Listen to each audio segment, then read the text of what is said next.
Hi, everyone. I am Alena with Celebrate Every Step, and I am here today with Julie of Empowering Health, which is a coaching business. And Julie and I go back a few years now, and she's going to be part of the expo on June 24th in Punxsutawney. And I am so happy to have her joining the show this year. And she brings to her practice, and she's going to bring to the expo her self love coaching.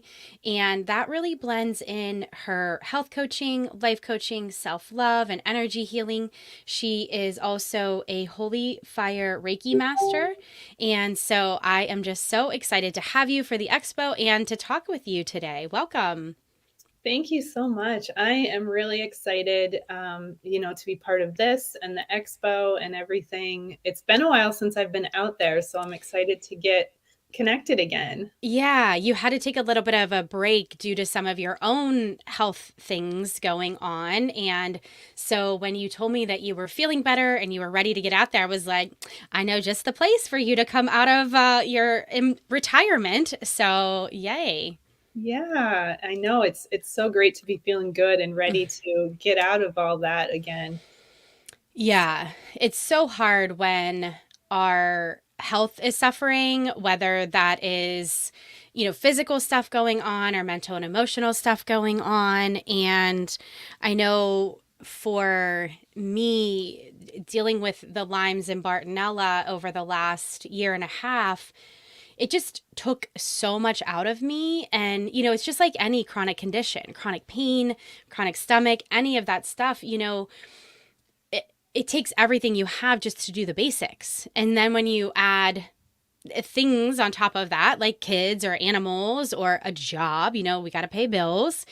And then, yeah, like the extras have to go.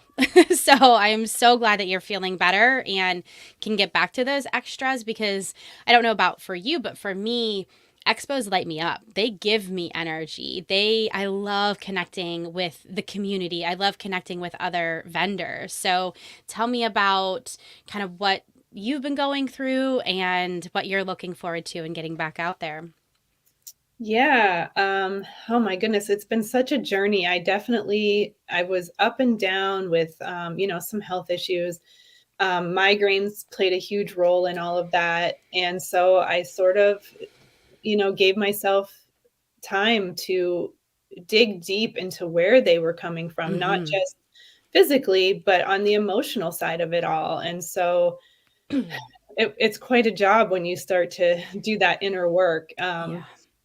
It's definitely super rewarding once you get through it, but, Mm-hmm. in the depths of it, it's like there's limited things that you can handle. And Yeah. so I think honoring yourself through those things is like so important. And I know it can be challenging to do because we want to just keep going through life and just keep on, the same routines and everything. But that journey can be life changing as well. And it can really shift you into some new things. And so it not only helped me to relieve myself from that chronic pain, but it also kind of gave me more for my business to be able to offer to my Mhm. clients as a coach. And through that, I've gone through a self-love program, and now I'm just graduating as a self-love coach, and I'm super excited for that because I just love that kind of work. So, yeah, I mean, I'm so excited to really dive into that and help other amazing women to work through some of those inner things Mhm. and really dig deep so that they can come out on the other side and feel as amazing as I do at this point. And so business wise, I can't wait for the expo to connect again. And like you, I feel recharged. I'm ready to go after Mhm. that. So it's great. Yeah, and so there's quite a few things I want to touch on in there. That was good Sounds a stuff.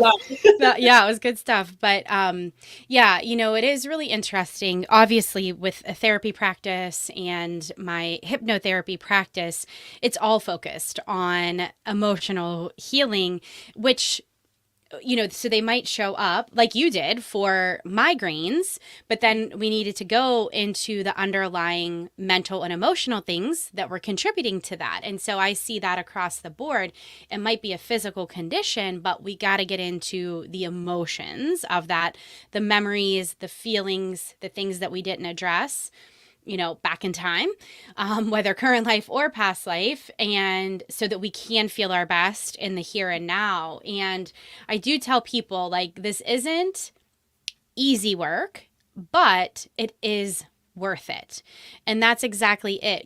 When you're in the thick of it, it can be like, oh my gosh, is this worth it? It can feel scary to open up wounds and not know what that's going to mean. But I've really tried to move into assuming the best and knowing that the process is the whole thing. It is the journey. It is not the destination.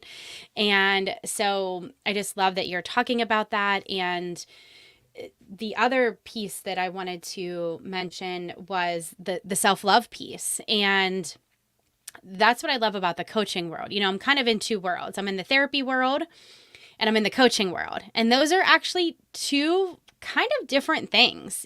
Therapy is a degree, a graduate degree, CEUs, all of these things. And then coaching, it usually comes about because of a transformational life experience or multiple life experiences. So there's a real value to living life and then coming out the other side and wanting to offer that to other people. So kudos to you for using your life experiences to then help others. Thank you so much. Yeah, I mean, honestly, it's been like a 6-year journey at this point, Mm-hmm. just little steps through the whole process. And I didn't realize it at the time that this is where it would take me. I Yeah. had no idea I would be wanting to coach and like really diving deep into helping other people. But I mean, I couldn't have done it without coaches like, all the mentors that I've had and your Mm-hmm. support through it to help me really dig deep into that. I couldn't Yeah. have done it on my own for sure. And Oh, so I yeah. know there's so many other people that can use that support to really work through things and just that little nudge to keep going through it, to know there's way better on the other side of all of it. Yeah, absolutely. And that is, a lot of times when people sit in front of me, they'll say, well, I know this. I know, I feel this. I get it. But then actually implementing that, actually giving yourself permission to do the things that make you feel better, you do sometimes need that outside person. And I would say, almost we really need an outside person. I don't know anybody that has walked this healing path 100% on their own. And I'm a lone wolf. Like, I like to do things on my own. I was just telling my clinical supervisor, I was like, sometimes I have to learn the most difficult and hardest way. But if we can dial that back and actually reach out for support so we don't have to do it in such a struggle bus kind of way, all the better. So, yeah. Oh, I completely agree. And I am one that likes to be more, like you said, the lone wolf. Like Mhm. I had the mentality of I can just push through this and I can do it myself. Mhm. And I luckily I had some amazing people around me that pushed me to connect with coaches and Yeah. to, because I know I wouldn't have pushed myself this far without all of that. No, and when you're in the thick of things, it's hard to see Yes. the path. It's hard to see outside looking in. It's hard to get that higher perspective. And so that really is what a coach, a therapist can offer to you. They're not in the thick of it with you day to day. They are walking that healing journey with you, but they're not in the weeds. And so it is somebody walking that path with you, holding your hand at times, giving you a hug at times, giving you permission at times, just encouraging you to keep going, to keep at it. It's just so powerful to have a mentor, to have a therapist, to have a coach with you on that path. And everybody that I know, even the best of the best, all have mentors, all have coaches, all have people that are a few or many, maybe many steps ahead of them that are, guiding the way, are walking with them on that journey. So absolutely agree that if not for my mentors and colleagues and coaches, I would not be where I am either. So yeah, totally agree. Yeah, thank you. I can't give enough gratitude to the people who have guided me through all of this, Mm-hmm. because like you said, when you're in the thick of it, you can't see clearly, like you're just there's a lot of scary things happening, and you just want to cling on to whatever you can. And when Mm-hmm. you're given new tools and new perspectives and the guidance and even the permission, like you said, to just kind of breathe and give yourself that break, Yeah, it's like the light is shining on you and like absolutely. it's a Mm-hmm. beautiful thing. Yeah, absolutely.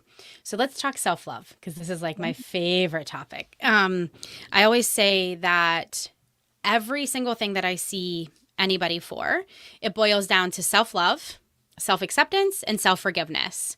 Yes, there's like many iterations of that, but ultimately, it's those three things that everybody needs to come down to.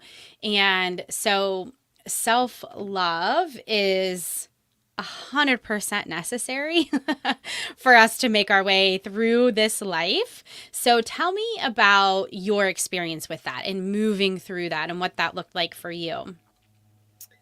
Oh, wow.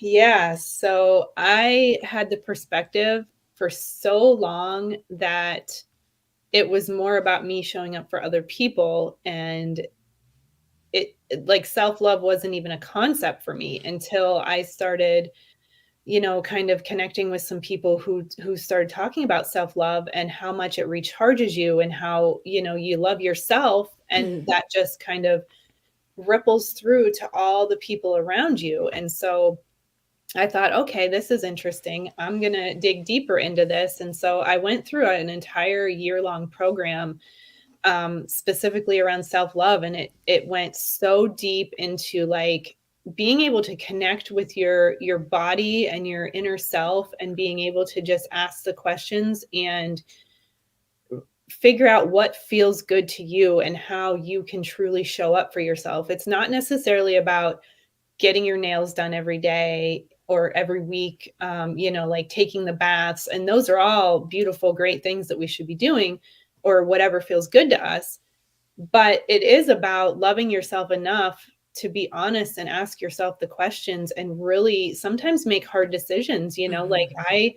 I changed my diet significantly because my body was telling me Yeah. this isn't working for you.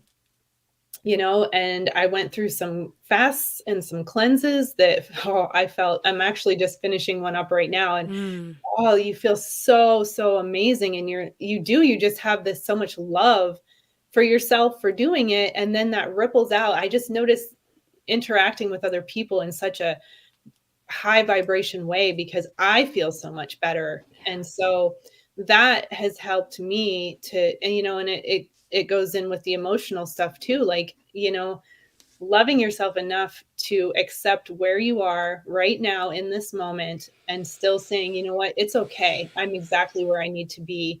Mm-hmm. And I can deal with the emotions that are coming up. They don't define me. They're just part of this journey with me. And they're speaking to me. They're telling me, some pretty powerful messages once we start to listen. And so it's just taken me to a whole new level. And that's what made me want to really be able to coach self love, because of how amazing I feel going through the process. And I feel like I've reconnected with myself, and I Mm-hmm.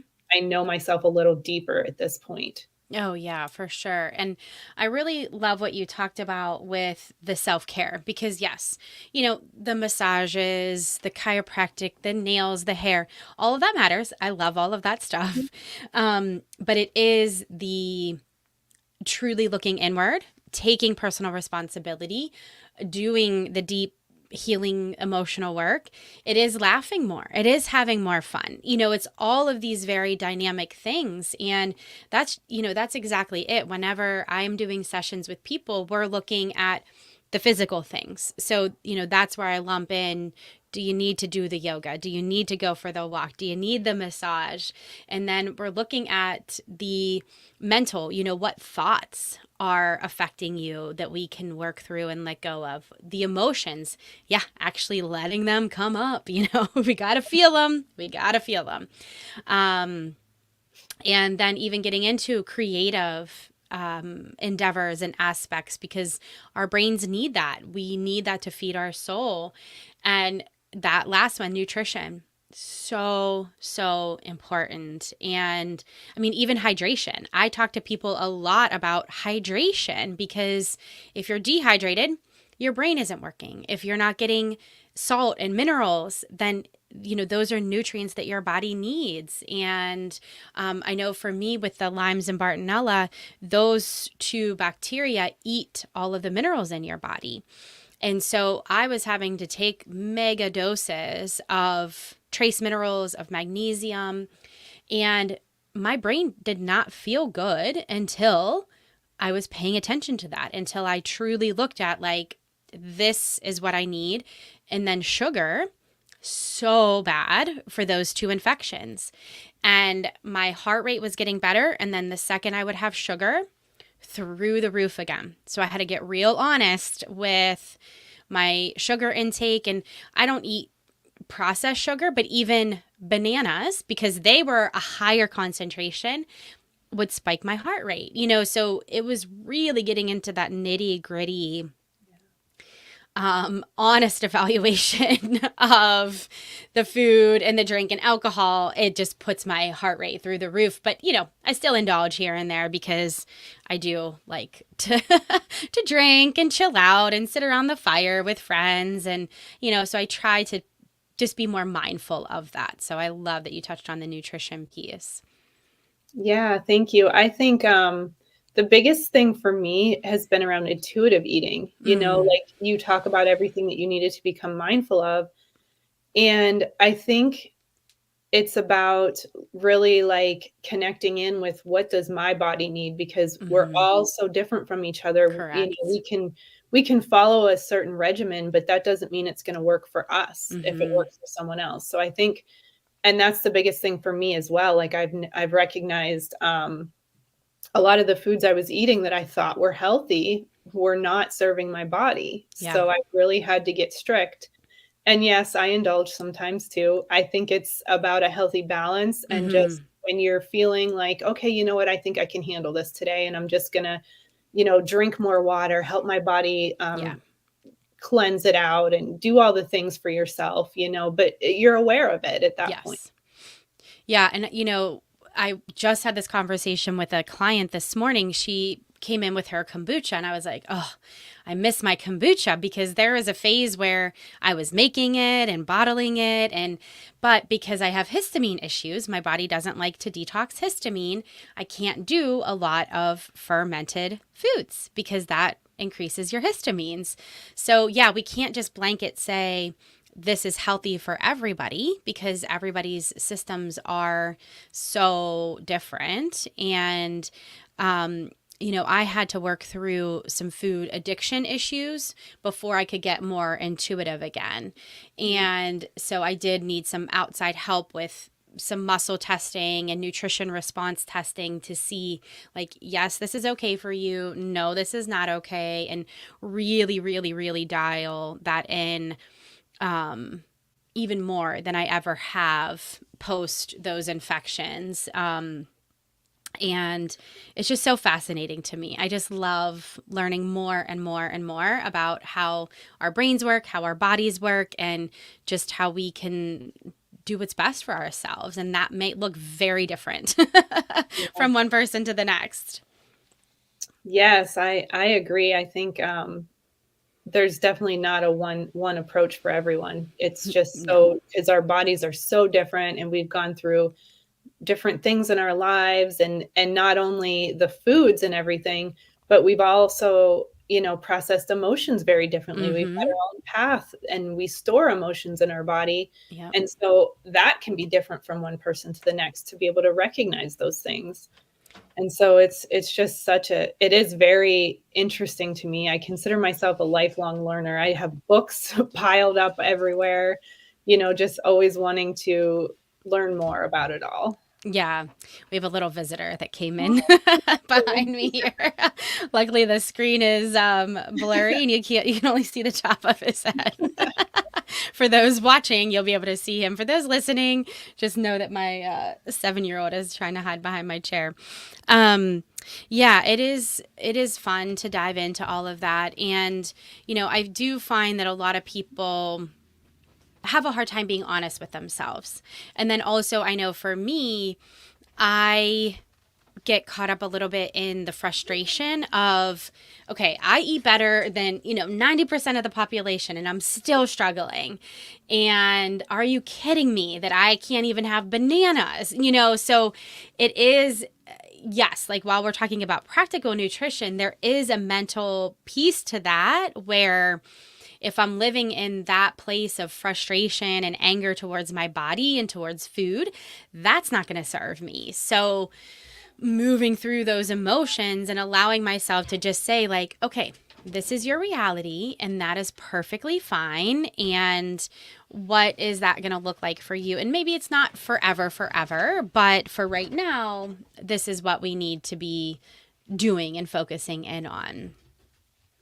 right. I mean, I think that is a big part of it is the frustration of it. I've gone through that as well. Like, looking at around and I'm like, oh my goodness, like I am so strict and I'm so, and I'm still experiencing things and it does. And some days you're just like, why do I keep doing this? And then Mm-hmm. you remind yourself how far you've come, Exactly. and then you're okay. And being honest, oh my goodness, sometimes I've been knocked straight on my butt until I'm honest with myself. And Mm-hmm. it's not always easy, but it really brings the awareness to me.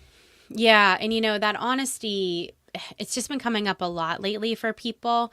And I sound a little harsh, but I will say that, like, most people are living in delusion. So, you can be, when you do things like track your food or, sit with somebody else, you really do have to get honest with what you're actually putting into your body and what the ratios are. And also looking at how are you living your life? How are you showing up for yourself or not? And oftentimes we can be like, well, I am sleeping enough. And then you get a ring that tracks your sleep and you're actually only getting 4 hours of sleep. And you're like, oh, I was deluding myself. And, I had to increase my fat, lower my protein, and significantly lower my carbs. I was like, I don't think I'm doing that bad. And then I started tracking and I was like, whoa, your carbs were at like 120, your protein was like way up there, and your fat was super low. So, like, I was deluding myself that I was doing it correctly. And that's okay. It's all part of the journey. There would have been a time when I would have been beating myself up about it. And then it's just like, nope, now at least I have the awareness and can do something about it. And so getting into that more emotional side too, it is really easy to see other people as the problem instead of taking that honest look at ourselves. And is that part of the program? Is that self-love is looking inward instead of casting blame all around? Oh, that is a huge part of the program Mm-hmm. because that was something I absolutely had to learn was it's not necessarily everyone around me. We all have our own things that we're going through. And when I get upset or frustrated or, whatever feeling about what someone else is doing, I need to look at myself and say, Mm-hmm. why is this upsetting me? What's going on within me that I'm letting this get to me or that Yeah. it's triggered me?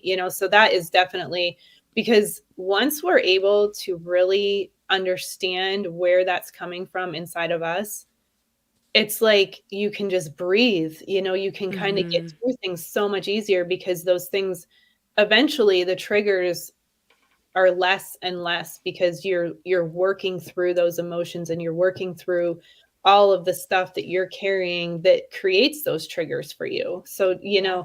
most of the time it isn't someone else. It's your own stuff that just starts to come up when people behave a certain way. Yeah, and that's so true. It's, when we're looking at our own triggers, that does give us that opportunity to go in and heal those wounds that are still there. Anytime I notice that's just like that, oh, that's not completely healed. What do we need to go in and work on in there? And I think the other side of that is it also gives you a true view of how people are. So if somebody is always treating you badly, and you can actually look at yourself and be like, okay, what is my part in this? Then you can also decide if there needs to be a boundary in place. Right. Is there something that I was allowing them to walk all over me forever? Was I the one always being the good friend and not getting anything in return? So there is that give and take where we're honestly evaluating those relationships and, okay, what's my part in it? What's their part in it? And then where do we need to go with that? But personal responsibility is the key to that. If it's outward blame or all inward blame, that doesn't work. We have to take that personal responsibility. But once we do that, then that gives us that ability to look and evaluate with truth, what's going on around us. So, yeah, I love all of that. Yeah, absolutely. I definitely agree. And it really gives you a perspective to be able to look at the relationships around you and recognize, are they balanced? Are they serving you? Hmm. Is there something that needs to change? Which can really open up a whole nother, Yeah. you know, because sometimes the relationships aren't great for you. And so Yeah. things do need to change. And that's another thing you have to work through. And that can get kind of messy, when other people Hmm. aren't understanding why you're making changes or, the process you're going through. So it's a lot, which is just another reason why having a coach through it was like, "Oh Yeah. my goodness, how Yeah. could I have gotten through that without having someone really guide me and Hmm. help me to work through those emotions?" 100%. And yeah, I forget who it was that said it to me, but it was that upsetting the homeostasis. Yes. So when things have always been one way, whether it's, with a parent and, 40 years in, you're deciding like, this doesn't work for me anymore, or whether it's a romantic relationship 20 years in and you're like, this isn't working this way for me anymore. And you go to make those changes. The other person's like, whoa, whoa, whoa. This is how it's always been. So I don't like this. And yeah, having somebody helping you through that process. And again, being honest, like I do kind of call people out in a very loving way sometimes of like, yeah, maybe you were the problem in that situation. And it's from a place of love, it's not judgment, but it is, okay, you want this to be different. So how can we do that differently? So, yeah. Yeah, absolutely, and I think the other thing that, you need to realize as you're going through that kind of process is that the changes that you're making within yourself do sometimes trigger other people because you're shifting and doing different things and trying to really lift yourself up and work through a lot of things. And that can be triggering for a lot of people because they're not in that space or it's bringing things up for them or whatever reason. So that can be, pretty challenging as well to be able to Hmm. work through those things, especially when there's people around you that don't necessarily understand the process. Yeah, So, correct. Yeah, not everybody is ready to make changes and right. not everybody is willing to make changes. And so that's another hard thing to really evaluate, and I'm working on my book right now and so I've been reading my gene keys. I don't know if you've gotten into that yet. But it was so fascinating because I know when I look at what I came in with my lessons to learn by reading human design, astrology, gene keys, it was finding that balance between wanting to save everyone and now realizing that that's not my role. My role is to love and support them where they're at. And then if they come to me, then I can assist them. But I don't need to just be spouting, therapy stuff and whatever to people who have no interest in making those changes or hearing about those things. But that was very hard for me to understand. Because I mean, really, it's been my whole life of wanting to help other people. And then I went into social work and mental health. So like I spend all day, every day helping people and or reading about how to help people. So, like that's my whole world. That's my whole existence. But then to put that own boundary in place for me, it's like, yeah, like people to cook out don't want to do that work. Oh, I can totally relate to that, and I've had the same background. I worked in behavioral health. Mm-hmm. I was always wanting to help people, and honestly, when I started going through my own process, I was just so excited that I found things that felt good to me, that were working 100%. for me, Yeah. and I just wanted to, like, share it, like, "Do you know this? Mm-hmm. Like, this is ama" and then it, like, hit me, "Wow, people, like, they're not ready for that," you know? Yeah. So, I had to set that boundary for myself, like, pull Mm-hmm. myself in and, "Okay, focus on what I'm doing. If people are asking, I'm happy to share the information, but I Yeah. have to reel myself in." I was just Yeah. so Well, yeah, and I do think that that's it. It's like I get excited because something feels so good or works so good or, and obviously there are plenty of people out there that want to hear that journey and want me to share or I wouldn't be doing this podcast if that wasn't the case or writing a book or, all of the content creation. But knowing when and where that is a good and necessary thing is important. And yeah, my mentor, with love, the one time was like, yeah, you were probably very annoying to them. And I was like, yeah, probably, because they're not interested in that part Yeah. of you and part of your gifts. But I know I don't know how it works for you, but I know it's hard for me sometimes too, because so like on the more metaphysical side, when I look at somebody, I see their timelines. So I can see their past life timeline. I can see the different choices and when they make those different choices, how that's going to impact their timelines, either back or forward. And so just recognizing, like, again, I'm not responsible for that. If they're sitting in front of me as a client, then sure, like, let's talk about that and dive into past life healing, current life healing. But I don't need to take that on for every single person whose path I cross. Yeah, I can definitely relate to that. I'm very intuitive, so I just pick up on things like, recognizing if someone isn't feeling well, like, "Oh, man, they really could benefit from doing this," or, Mm-hmm. just, seeing them make certain choices and recognizing like, "Oh, there could be better choices." But yeah, I've had to really learn to keep those things to myself and not carry it with me as well Mm-hmm. because it can be, I worry. I used to be the biggest worrier about everyone around me. I Yeah. just need to fix everything and have everyone be happy, and that's Mm-hmm. not my role. I can't do No. that for everyone, and that's been a hard lesson. Yeah, and that goes into that emotional and mental side that I know I help people with, and that's a huge one is wanting everybody to be happy around you, wanting everybody to be okay.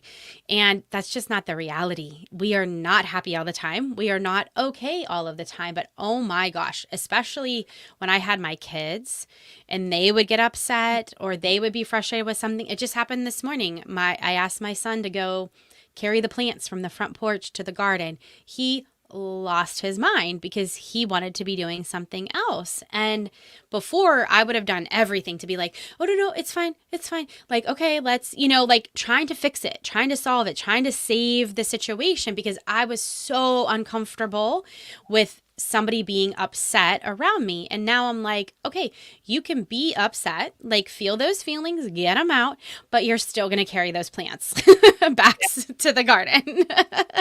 But before, man, I would have been all over that, trying to fix it, solve it, feeling super uncomfortable during that process. And now it's like, okay, you can have your feelings. I can remain steady and solid. And then we can figure this out after that has all moved through you. So, yeah.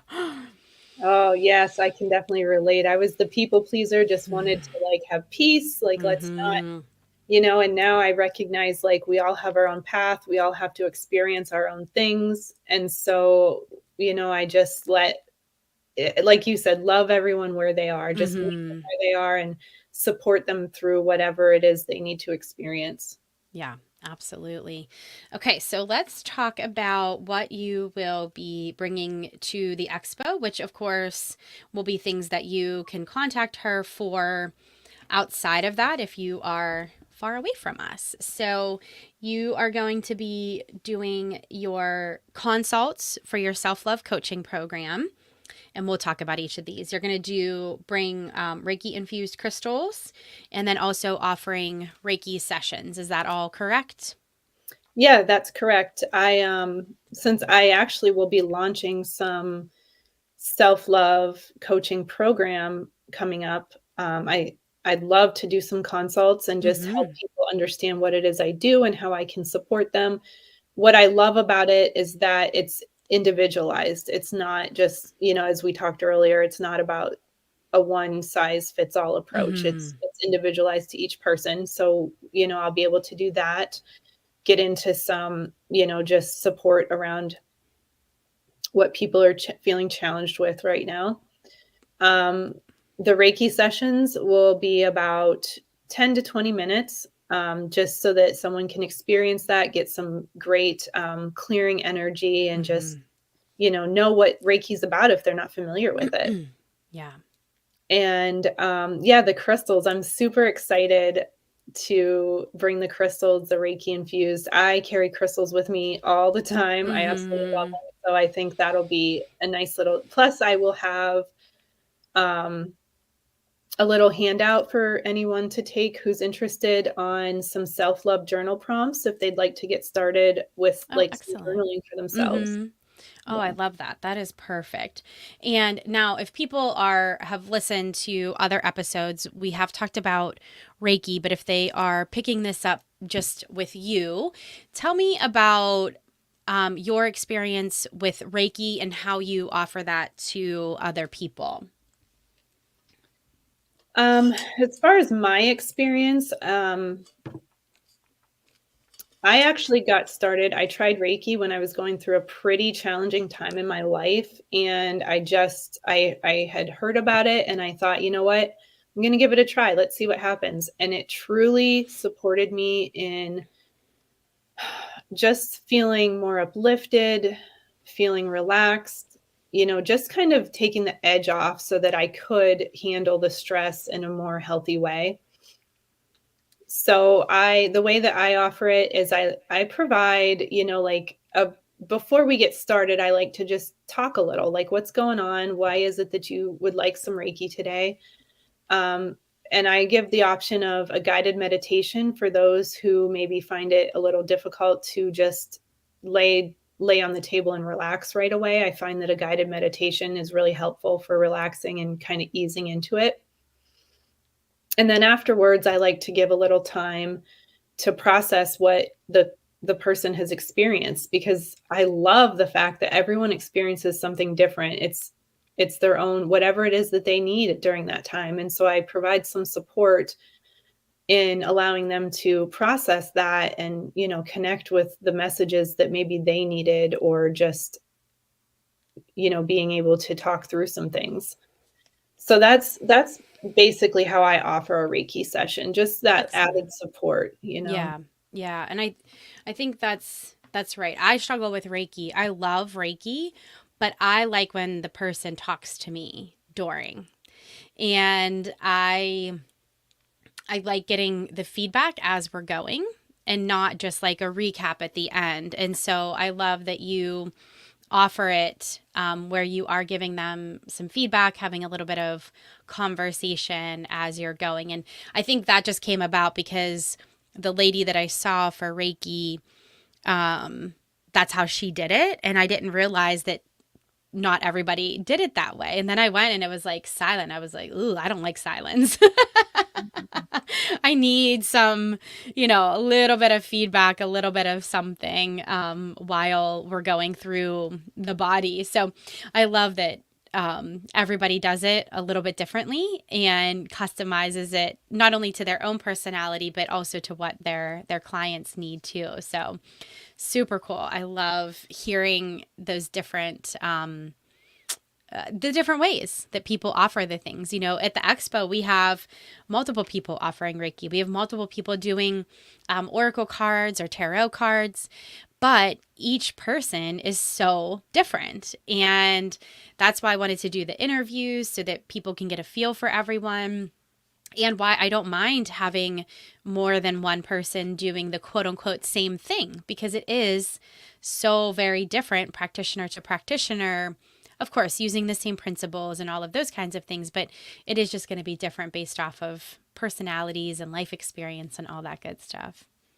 Absolutely. And I think I love that there are going to be other people there because I think it is important for you to find the person that you feel most comfortable with, that you feel Hmm. in alignment with, the energy feels good. I think it's good to experience different options and really connect with what feels good to you. So that's Yeah, awesome. I love it. absolutely. Yeah, it's my expo and I have another hypnotherapist coming. I could have, weeded that out, but her and my personalities are very different. So, somebody that's going to be drawn to her might not necessarily be drawn to me and vice versa. And that's okay. I believe that the better we each are individually, the better the collective is. And I know for the people that I invite into my world, we all have the goal of uplifting everyone and that we are better together, and that there's not that competition mentality within this. And so I'm just so happy that you are going to be a part of this, and I am happy to share you with the world, with these platforms that I have. And for those of you out there, information on Julie and information on me will be in the show notes and in the description. So you can reach out to either one of us and find all of the ways to connect with us and check us each out further. Is there anything else that you want to say before we wrap up today? I just really want to thank you. Thank you so much for thinking of me to join this, for offering this opportunity to connect through the podcast. I think this is great. I love that I'm getting out there again, and I'm super excited to connect with more people. So thank you so much. Yeah, you're so welcome. And this was excellent. Such a lovely conversation. And we will both hopefully see you or talk to you soon. Thanks, everyone, for listening and watching.